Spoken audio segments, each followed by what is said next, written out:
Welcome to my YouTube channel learning with dignity. My name is गरिमा।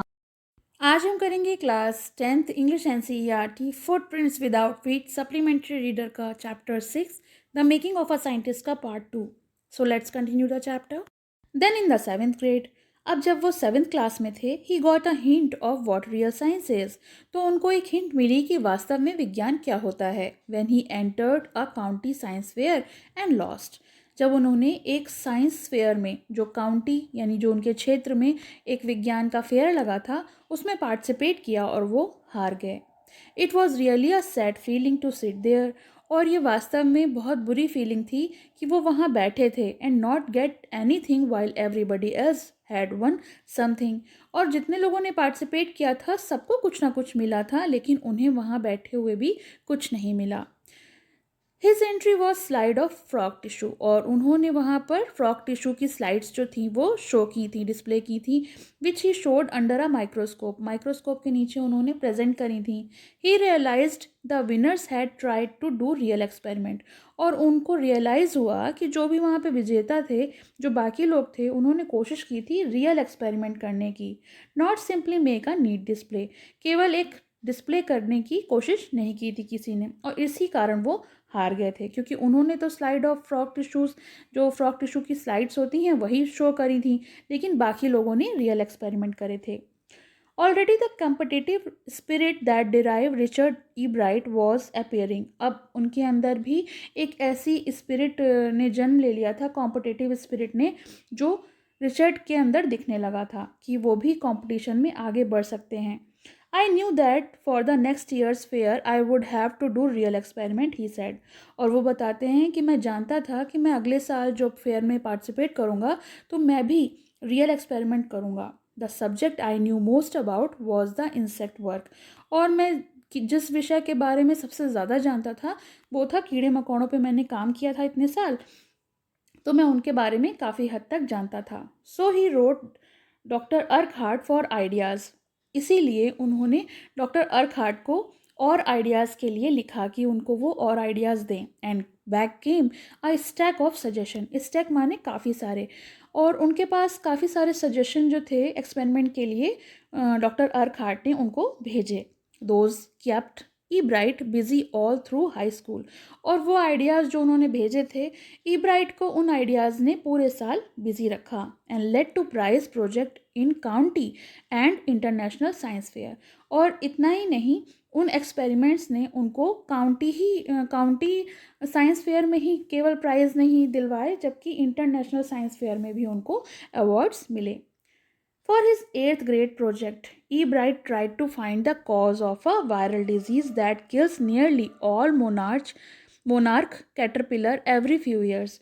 जब वो 8th grade में project बना रहे थे तो ई ब्राइट ने कोशिश की कि वो उस कारण को ढूंढें जिससे जो मोनार्क कैटरपिलर्स होती हैं वो हर साल मर जाती हैं।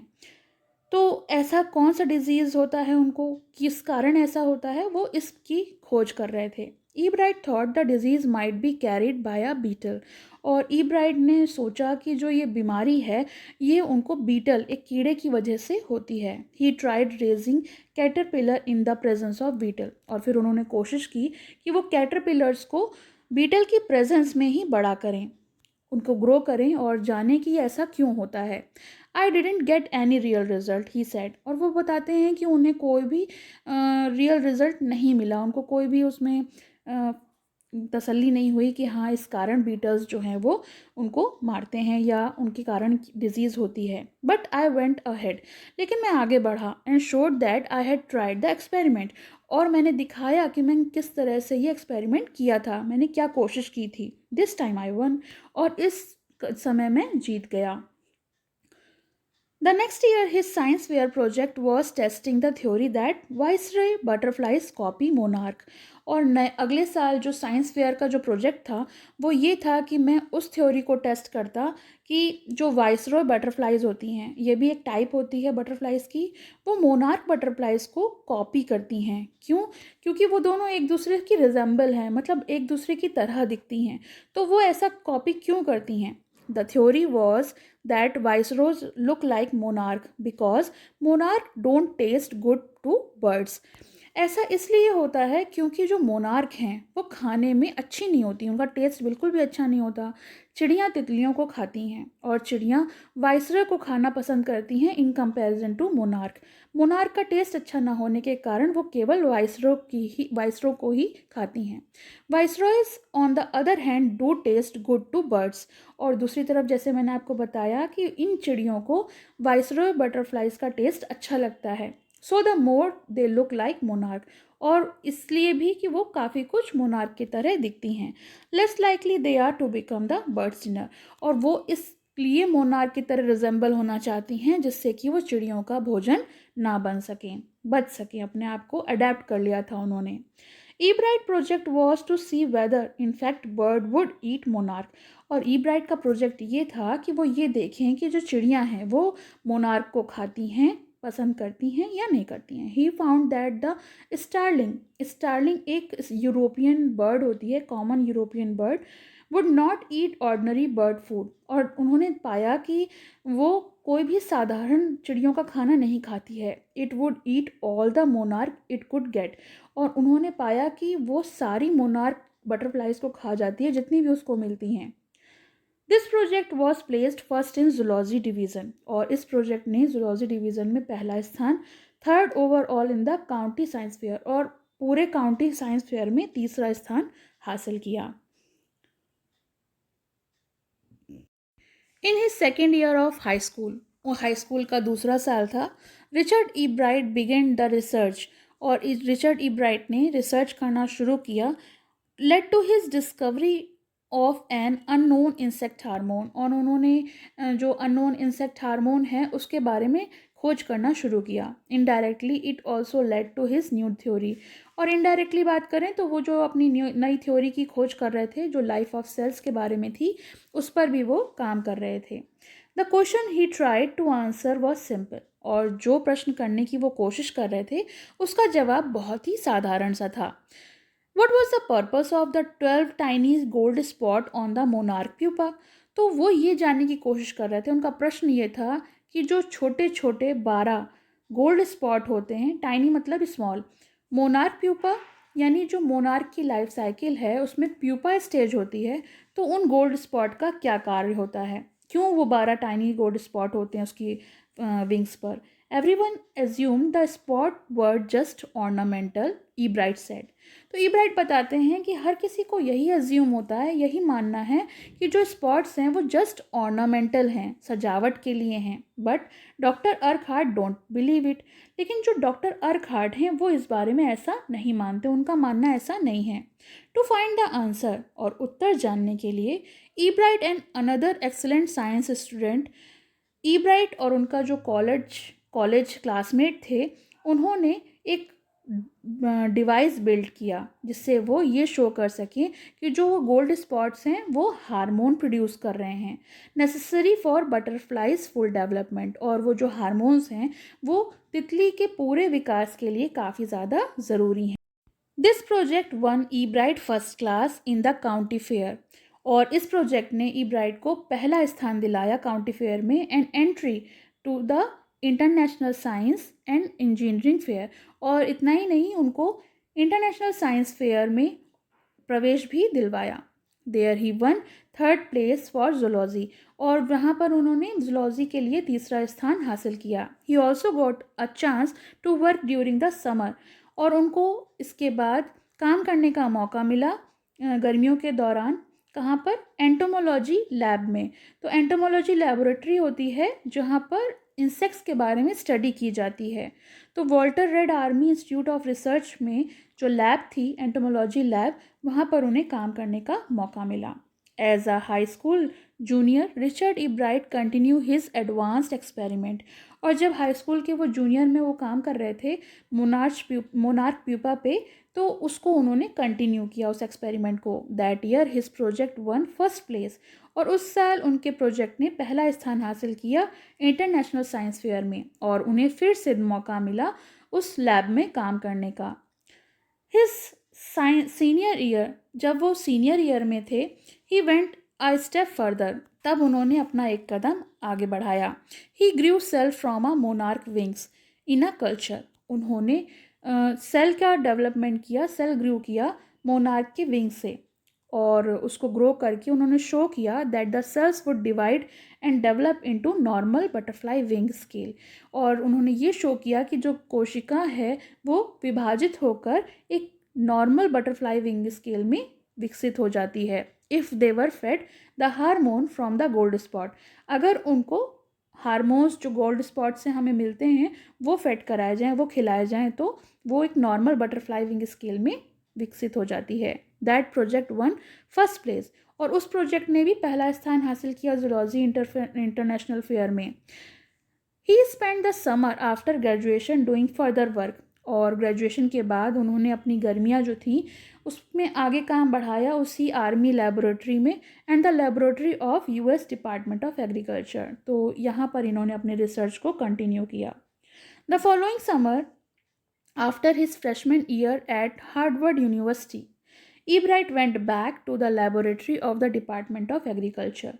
और जब उनके हार्वर्ड यूनिवर्सिटी से उनका जो पढ़ाई थी वो ख़त्म हो गई, तो ईब्राइट जो हैं वो वापस लेबोरेटरी में गए डिपार्टमेंट ऑफ एग्रीकल्चर में, और उन्होंने और काम किया, did more work on the hormone from the gold spot. तो उन्होंने अपने काम को आगे बढ़ाया कि किस तरह से जो हार्मोन है, जो गोल्ड स्पॉट्स में से हार्मोन मिलते हैं, उनका केमिकल स्ट्रक्चर क्या होता है। इसके लिए using the laboratory sophisticated instrument, उन्होंने लैब के जो सोफिस्टिकेटेड बढ़िया से बढ़िया इंस्ट्रूमेंट थे उनका इस्तेमाल किया और हार्मोन्स का केमिकल स्ट्रक्चर यानी रासायनिक संरचना की को आइडेंटिफाई करने की कोशिश करी।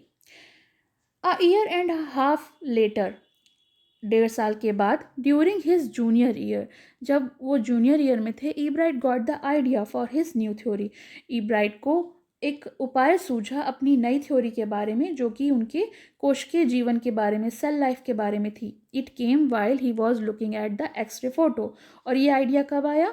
जब वो एक्सरे की फ़ोटोज़ देख रहे थे, उस दौरान उनको ये आइडिया आया, जो केमिकल स्ट्रक्चर ऑफ हार्मोन की जो फ़ोटो देख रहे थे। When he saw those photo, जब वो इन पिक्चर्स को देख रहे थे, ईब्राइट डिडंट शाउट, ईब्राइट बिल्कुल भी नहीं चिल्लाए, यूरेका और even I have got it. ना तो वो यूरेका चिल्लाए, यूरेका का मतलब होता है जब किसी चीज़ में वो कोई चीज़ जीत हासिल करना, कुछ खोज रहे हो और कोई जीत मिल जाए आपको, तो अब आप चिल्लाते हैं यूरेका। लेकिन वो ऐसा कुछ नहीं किया उन्होंने, ना ही उन्होंने ये कहा कि मिल गया। But he believed that, along with his finding about insect hormone, the photos gave him the answer.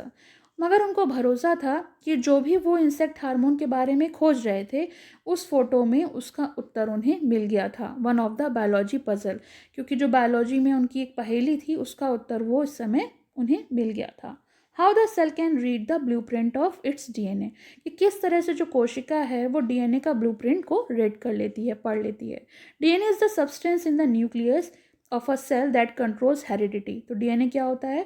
DNA एक ऐसा सब्सटेंस होता है जो सेल के न्यूक्लियस में जो कि हेरिडिटी को कंट्रोल करता है। हेरिडिटी यानी जो आपके लक्षण होते हैं आपके माता पिता से आप में आते हैं, उन्हें हम हेरिडिटी कहते हैं। It's determine the form and function of the cell, और ये डिटरमाइन करता है उसकी संरचना को, उसके कार्य को, सेल की संरचना और कार्य को ये डिटरमाइन करता है। This DNA is the blueprint of life. तो DNA is the blueprint of life. DNA को ब्लूप्रिंट ऑफ लाइफ क्यों कहा गया है? Because it contain the instruction needed from an organism to grow, develop, survive and reproduce. Thus the DNA is called the blueprint for life. E bright and his college roommate, तो ई bright और उनके जो college roommate थे जिनका नाम James R Wong था, work all that night, उन्होंने पूरी रात काम किया, drawing pictures, constructing plastic models of molecules. तो उन्होंने मॉलिक्यूल्स के मॉडल्स बनाए, प्लास्टिक के पिक्चर्स ड्रॉ करी, to show how it could happen, और ये दिखाने के लिए कि ऐसा कैसे हो सकता है। Together they letter wrote the paper that explain the theory, और साथ ही उन दोनों ने मिलकर पेपर पे उस थ्योरी को एक्सप्लेन किया। Surprising no one knew him, ये ताज्जुब की बात नहीं थी, जो लोग उनको जानते थे। Richard Ebright graduated from Harvard with highest honor, कि रिचर्ड ई ब्राइट जो थे वो एक बहुत अच्छे बच्चे थे पढ़ने में, और उन्होंने हार्वर्ड यूनिवर्सिटी से जो ग्रेजुएशन किया था वो हाईएस्ट ऑनर के साथ किया था। वो सेकंड आए थे क्लास में, जबकि क्लास में स्टूडेंट थे 1510. Ebright went on to become a graduate student researcher at Harvard medical school. और ईब्राइट जो थे वो बाद में ग्रेजुएट होकर स्टूडेंट रिसर्चर के रूप में हार्वर्ड मेडिकल स्कूल उन्होंने ज्वाइन किया और वहाँ पर वो स्टूडेंट रिसर्चर बन गए. There he began doing experiment to test this theory. और इस थ्योरी को टेस्ट करने के लिए उन्होंने वहाँ पर एक्सपेरिमेंट करने शुरू किए. If the theory proves correct, it will be a big step towards understanding the processes of life.